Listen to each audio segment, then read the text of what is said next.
Welcome back to the Urban Farmyard.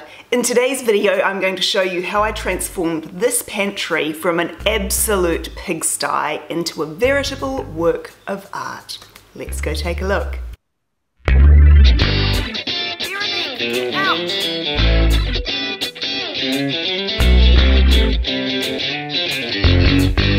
Hi guys, well this is another video from my decluttering series, but this video is going to be a little bit different to the previous ones.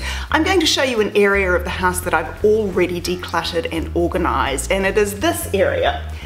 The kitchen pantry. Now, to begin with, this pantry was like most kitchen pantries. It was an absolute pigsty. Packets of things half open, partially spilt, shoved in, disorganised. Really couldn't find anything, and what I was finding is I was constantly adding things to the shopping list, thinking that I had run out of things, when in actual fact there were brand new boxes and bags lurking in behind everything. I simply couldn't find them.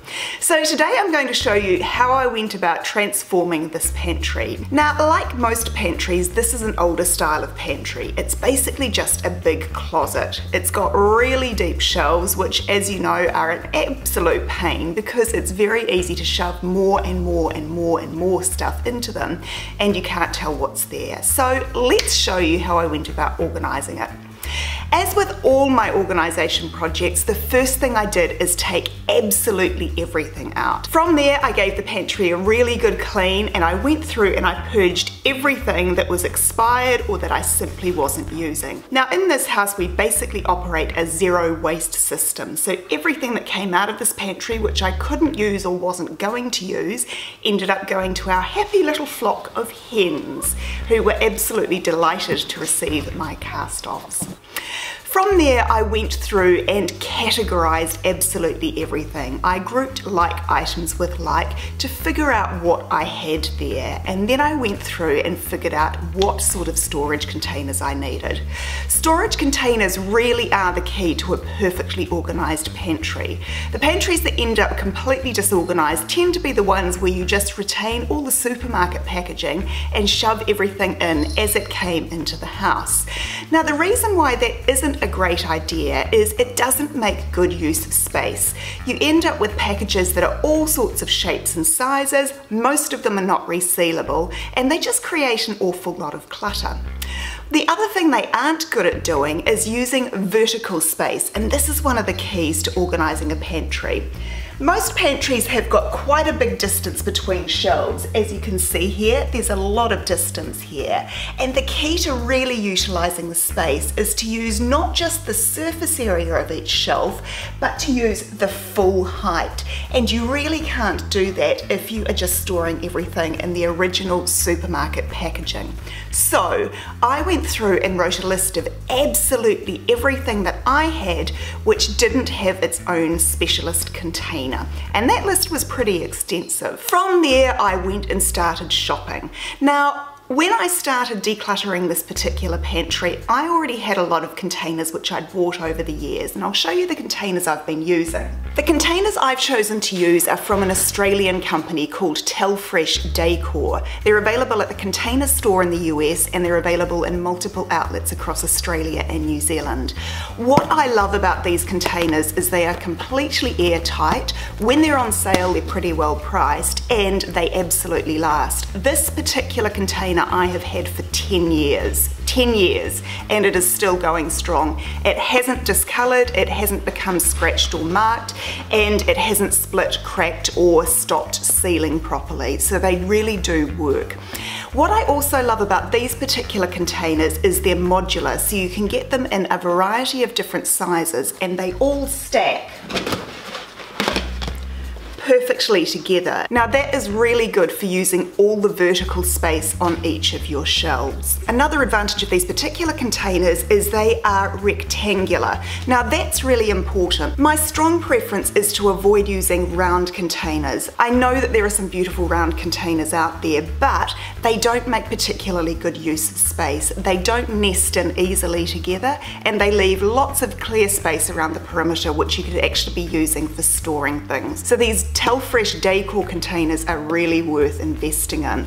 These containers come in a variety of sizes. I've got predominantly 1 litre ones here. I've also got 500ml containers for smaller items like salt and sesame seeds. I have their 3 litre containers for flour. Now their 3 litre containers are brilliant because they hold exactly 1 bag of flour, which means that there's no waste and no packages lurking at the back of your shelves. And I use their 3 litre flip top containers for cereal. These are really great for kids, easy to get in and out of, and everything remains nice and sealed and crisp and fresh. So once you've written the list of items that need to go into containers, hop online and get them ordered.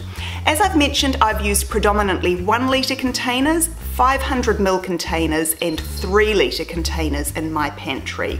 They're all modular, they all stack beautifully, and they all hold roughly a full packet of each of the items that I tend to buy at the supermarket. The other thing I recommend buying are lovely long slim baskets which sit neatly on each shelf. Now these are great for items that you can't easily decant. Things like bottles of olive oil and vinegar and jars of things like peanut butter and jams. Now I find corralling these things into a basket is a really good way of keeping them neat and tidy, rather than things just being placed back on a shelf where they do get knocked around and end up causing a bit of a mess. And basket keeps them nice and neat and tidy. A basket's also really good because you can simply pull it out. I've seen a lot of people using Lazy Susans. I'm not a fan of that because they're round, so they take up a lot of space and there's a lot of wasted space around the edge, and I don't find them that easy to find items on. I much prefer putting things in these long baskets because you can pull the entire basket out, grab what you need, and then slot it all back in. Now these particular baskets came from Daiso in New Zealand. The reason why I like these baskets is they're nice and long, so they use almost the full depth of each shelf. They're nice and slim, so things stack neatly one behind the other inside the basket, and they also nestle very, very close together, so you're not wasting a lot of space. They're also really easy to just chuck in the dishwasher or give them a good scrub in the kitchen sink when they get a bit messy. The other item I swear by in this pantry is a tiered rack. Now most of you are going to have cans of tomatoes and corn and other accoutrements which need to be stored, and I find a tiered system is a really good way for storing cans.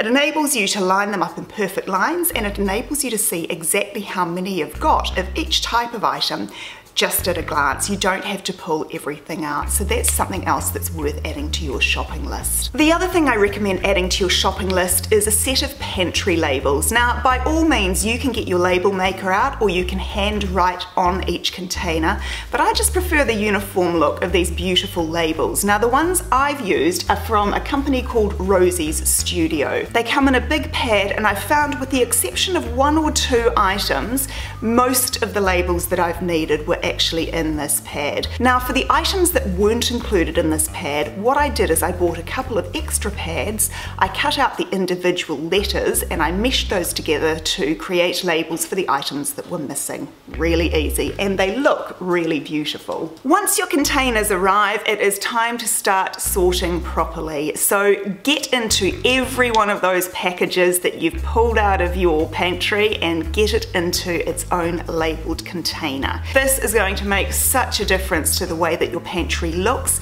but it's also going to make such a difference to the way that you work with your pantry every day. It makes it super easy to find everything, and probably more importantly, it makes writing your weekly shopping list super easy. You don't need to rummage through your pantry anymore figuring out what you've got in there. You can see at a glance, if you're using clear containers like the ones that I've used, you can see at a glance whether you are out of something, whether it's about to run out, or whether you've got plenty in stock. So get everything into those containers and get your labels on them.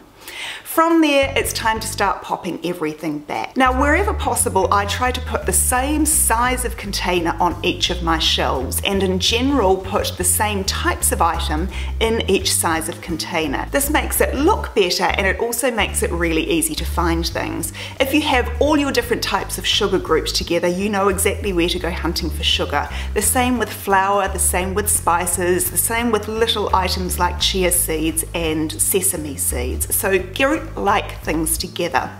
Also make sure that you're making really good use of that vertical space. You'll see here that I have organized my shelves so that my containers stretch basically from the bottom to the top of every one of these shelves. It makes really good use of the space that's in there. What I also do is I only include one row of containers on each shelf, and I pull those containers right to the front. That means I never have to pull containers out and go rifling through to the back of the shelf to figure out where something is. I know all my items are completely visible at the front of each shelf, and if I can't see it, it means that it's not there. So what do I do with the area behind each of these containers? What I do with that area is I put backup supplies. So if, for example, I've bought an extra bag of flour or sugar, I will tuck that extra bag in behind the flour or sugar containers so I know exactly where it is when I need it. It makes really good use of the space at the back of the shelves without me having to go rummaging. I also have a shelf that's completely dedicated to the Daiso baskets that I showed you. This makes it super easy to find anything that's in bottles. I've got separate containers for my condiments and sauces, a separate container for my oils, and a separate container for all my different types of vinegar. Now, one question you possibly have is when you're decanting things from the original packaging into these containers, what do you do with things like cooking instructions and expiry dates? What I do is I just take my kitchen scissors and I cut out the pertinent piece from the original packaging and I stick it in the container. There is absolutely no need to keep all of the packaging. Just cut out the information you need. From there, the only other thing you need to do now is maintain this space. My rule of thumb once you've organized your pantry is each time you're taking an item out, put it back exactly where it came from. That keeps it nice and neat and tidy, and if you've got stackable containers like the ones that I have here, it makes it really easy. So I hope you've enjoyed today. I hope this has given you some inspiration to get in and tidy your pantry, and I will see you back here tomorrow.